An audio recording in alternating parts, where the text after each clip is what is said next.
¿Cómo están, estimados estudiantes? Vamos a continuar con el avance de la asignatura. La variación de la energía interna con la presión, temperatura y volumen.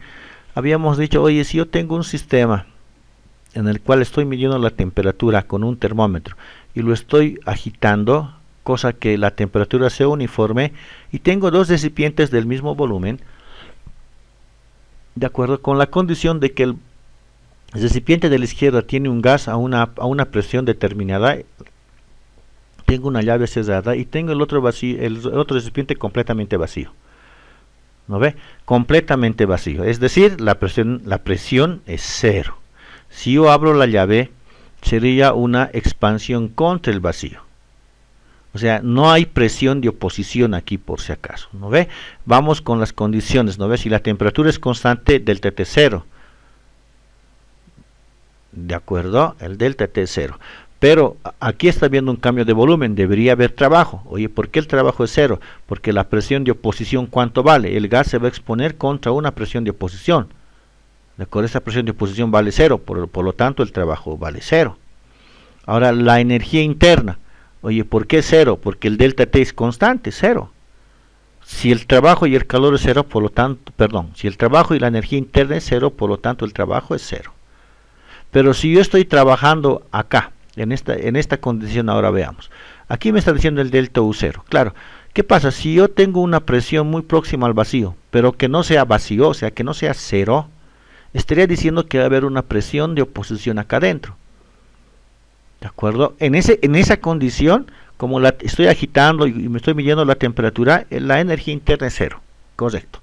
Por lo tanto, el calor es igual al trabajo. No puedo evaluar el calor, no hay una fórmula, yo les decía. Por lo tanto, lo vamos a evaluar en función, ¿no ve? En función a lo que es nuestra ecuación para el trabajo. Oye, tengo presión por diferencial de B, oye, presión constante, la presión se expande contra una presión constante de oposición. Listo, reemplazo la ecuación de gas ideal e integro. Y nuevamente estoy evaluando esto para un mol. ¿De acuerdo? Ya. Super. Ahora, si yo tengo las variaciones de la energía interna con la presión y temperatura y volumen, también puedo tener la variación con la entalpía.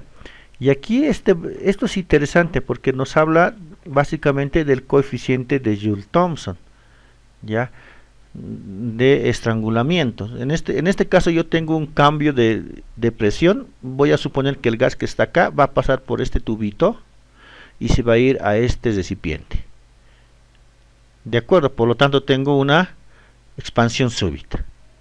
¿Estamos de acuerdo con ese criterio? Además, ¿qué voy a decir? Oye, este recipiente está aislado. ¿De acuerdo? Por lo tanto el proceso es adiabático, el calor es cero. El calor es cero, fíjense acá. Pero no la temperatura permanece constante. ¿De acuerdo? O sea, no hay calor, pero la temperatura, cuidado, piensen que la temperatura va a ser constante. Ya, entonces para la primera condición, ¿de acuerdo? Aquí estoy comprimiendo el gas y aquí se va a expandir el gas. Estoy diciendo que el trabajo va a ser presión por delta P. Oye, en clase habíamos dicho final menos inicial. Oye, aquí no hay nada, aquí hay el volumen inicial. ¿De acuerdo? Entonces esto va a ser presión por volumen 1. Ahora, imaginariamente todo este pistón lo voy a meter y todo el gas se va a venir acá. Inicial no hay nada y final tengo esto. Entonces ahí tendría la expansión, ¿no ve? Lo mismo, ¿no ve? Tendría final menos inicial, tendría presión 2 por volumen 2. ¿Estamos de acuerdo? Ahora, bueno, ahí está el signo, no pasa nada, ¿no? Se me fue. Entonces, mi trabajo total va a ser trabajo 1 más trabajo 2. ¿De acuerdo? Entonces aquí tengo presión 1 por volumen 1 menos presión 2 por volumen 2. ¿Estamos? Entonces ya tengo el trabajo. Estoy diciendo que el calor es cero, por lo tanto, si yo aplico la primera ley de la termodinámica, estaría diciendo que el calor es cero y que el trabajo va a ser igual a la energía interna. Si yo reemplazo en la ecuación de la primera ley, obtendría estas dos ecuaciones. ¿Estamos de acuerdo? ¿No ve? Esta ecuación inicialmente, de aquí solamente hago una distribución y obtendría U2 más presión 2 por volumen 2 igual a U1 más presión 1 por volumen 1. Ya sabemos que eso por definición es la entalpía. Estaría diciendo que la entalpía 2 es igual a la entalpía 1. Por lo tanto, tendría que la variación de la entalpía es 0. Es decir, ¿no? en un estrangulamiento, la entalpía permanece constante. Estos procesos, este proceso específicamente nos permite definir algo que es muy importante para los ingenieros petroleros. Bueno, especialmente porque ahí trabajamos con la compresión de serie de compresiones y expansiones del gas natural para volverlo gas líquido. O para nosotros los químicos, digamos, ¿no? Cuando estamos trabajando con extracciones con fluidos supercríticos.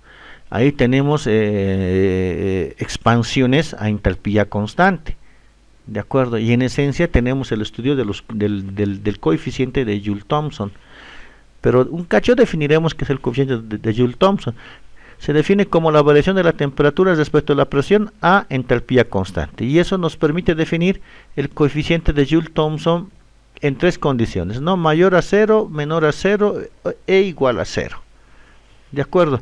Eso nos va a definir, digamos, los cambios que vamos a tener al ir comprimiendo un gas en función a curvas que nos permiten evaluar, ¿de acuerdo? Los cambios de temperatura respecto a la presión, graficando a entalpía constante. Estas gráficas, de acuerdo, nos servirán para evaluar la temperatura de inversión. Pero inicialmente, si yo considero hallar el coeficiente de Joule-Thomson para un gas ideal, ¿no ve? Necesariamente debería trabajar con la entalpía, ¿no? Hasta tratar de hallar la definición de lo que es Joule-Thomson. Y de ahí aplicar al concepto de entalpía, aplicar el concepto de la definición de la entalpía, que es U más PV, ¿de acuerdo?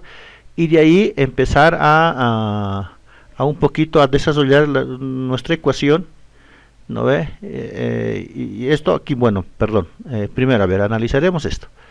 Si estoy analizando por un gas ideal, nosotros habíamos visto en gases que prácticamente PV tenía relación con Z,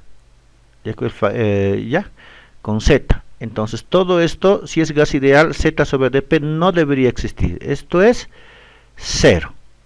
¿De acuerdo? Y nuevamente me encuentro con la energía interna. Si a esto lo multiplico por la derivada de V respecto de V, y opero, voy a tener la variación de la energía interna respecto a la variación del volumen por, ¿no ve?, la variación del volumen respecto de P. Bueno, la energía interna se evalúa a volumen constante, por lo tanto esto también va a ser 0. Oye, el coeficiente de Joule-Thomson para un gas ideal es 0. ¿De acuerdo? ¿Eso qué significaría en nuestro caso? Que la temperatura permanece constante. ¿Qué nos interesa a nosotros generalmente? Conocer la temperatura de inversión de un gas. Y eso es la condición que tiene que ser que la temperatura tiene que aumentar, pero nuestro coeficiente de Joule-Thomson tiene que ser menor a 0, o sea, un valor negativo. ¿De acuerdo? Les andaba comentando yo que esto nos sirve para trabajar con la temperatura de inversión. Entonces, oye, nosotros jugamos con la entrada y con la temperatura al final, ¿de acuerdo? Yo conozco uno, pero si conozco uno, puedo conocer mi temperatura de salida, ¿no ve? Jugando a diferentes presiones. Eso es importante, porque yo necesito que exista un coeficiente de Joule-Thomson menor a 0 y que mi temperatura en esencia esté aumentando. ¿De acuerdo?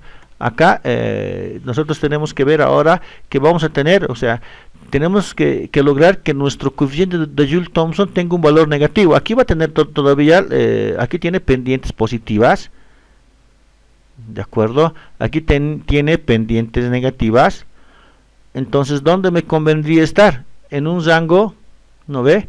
Si tengo pendientes positivas, oye, mi coeficiente de Joule-Thomson va a ser mayor a 0. Si tengo pendientes negativas, mi coeficiente de Joule-Thomson va a ser menor a 0.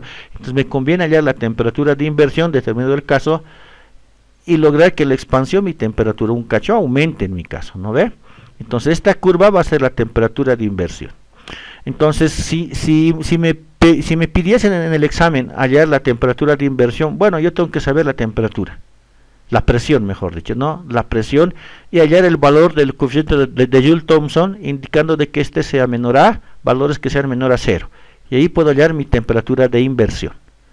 ¿De acuerdo? En estos puntos. Pero si yo quiero hallar la temperatura de inversión máxima, ¿qué tengo que hacer? Oye, la temperatura de inversión máxima yo lo puedo determinar cuando mi presión final va a ser 0. O sea, cuando el límite de la presión, cuando en el límite, mejor dicho, la presión tiende a 0, ahí tengo mi temperatura de inversión máxima. ¿Estamos de acuerdo? Listo, eso lo voy a evaluar seguramente con la ecuación del coeficiente de Joule-Thomson. ¿No ve? Yo tengo que trabajar hallando primero el coeficiente de Joule-Thomson, seguramente me darán igual a una ecuación. ¿No ve? De ahí tengo el delta P, tengo el delta T. No juego con el delta P y voy a hallar un delta T y una temperatura. ¿Estamos de acuerdo con eso? Entonces, en algún momento dado, tal vez tendría que empezar a iterar valores, de acuerdo, de temperatura. Con esos valores de temperatura hallo el coeficiente de Joule-Thomson y con eso hallo la temperatura de inversión. ¿Estamos? Ya. Ahora, ya hemos visto las gráficas del coeficiente de Joule-Thomson. De acuerdo. Casi para finalizar estaríamos viendo los procesos adiabáticos reversibles. Oye, eso ya también habíamos visto. ¿No ve? La ecuación que hemos deducido en clases. De acuerdo, eso no significa, perdón, ¿no? Aquí habíamos dicho que si el proceso es adiabático, este calor es 0. Habíamos puesto en función R, lo habíamos puesto en función del CP y del CB. A la relación de CP sobre CB le hemos llamado gamma. Este gamma, ustedes se acordarán, habíamos dicho sí o sí tiene que ser mayor a 1 máximo. Tendría que dar el caso del que el CP y el CB sean iguales para que gamma sea 1. De acuerdo, y generalmente hemos visto las diferencias 2, o sea, el gamma siempre va a ser mayor a 1 para la parte de gases. De acuerdo. Continuando con esta parte, pero yo les comentaba una situación. Si es muy cierto, hemos determinado esta ecuación, de acuerdo, en función de las temperaturas, pero yo les decía, es mejor que se acuerden la ecuación de Boyle, les decía, ¿no ve? A la gamma, y de aquí empezar a hallar las otras ecuaciones. Lo único que tienen que hacer aquí, les comentaba en clases, es reemplazar la ecuación de estado y automáticamente obtenemos la ecuación que nosotros necesitamos. De acuerdo, cuando nosotros graficamos, ¿no ve? Obtenemos una curva presión versus volumen. Miren, aquí me está diciendo un proceso isotérmico y aquí me está diciendo un proceso adiabático. ¿Qué me está diciendo? Que el trabajo en un proceso isotérmico es mayor al trabajo en un proceso adiabático, porque igual graficamos PB, esta área es mayor y esta área de acá es menor. De acuerdo. Ahora aquí nuevamente igual podemos ver, ¿no? Esta gráfica es PB, hoy aquí tengo el proceso adiabático y aquí tengo el proceso isotérmico. El proceso isotérmico es mayor al trabajo, perdón, el trabajo de un proceso isotérmico es mayor al trabajo en un proceso adiabático. ¿Cómo hallamos? O sea, también en clases veíamos, no nos tenemos que desesperar. Hemos dicho que primero hallamos la energía interna y directamente con eso hallamos el calor, porque es numéricamente igual. ¿De acuerdo? ¿No ve? Calor delta U es igual a calor menos el trabajo. Si el calor es 0, el delta U es igual a menos el trabajo. Entonces, de alguna manera yo tengo que evaluar el delta U. Y para conocer el delta U, debo conocer el CB y la variación de temperaturas. Y esta ecuación nos permite hallar la variación de temperaturas. O sea, no tengo que desesperarme para hallar una ecuación específica para hallar el trabajo. Aunque existen ecuaciones para hallar el trabajo en procesos adiabáticos. ¿De acuerdo? Ya. Bueno, hasta aquí vamos a ver hoy. Cualquier consulta que tengan, por favor no duden en realizarla. Yo les voy a contestar en las noches de 8 en adelante. De acuerdo, para la próxima clase voy a preparar nuevamente un ejercicio para esta parte de la introducción, para esta parte de termodinámica. De acuerdo, se cuidan, hasta luego.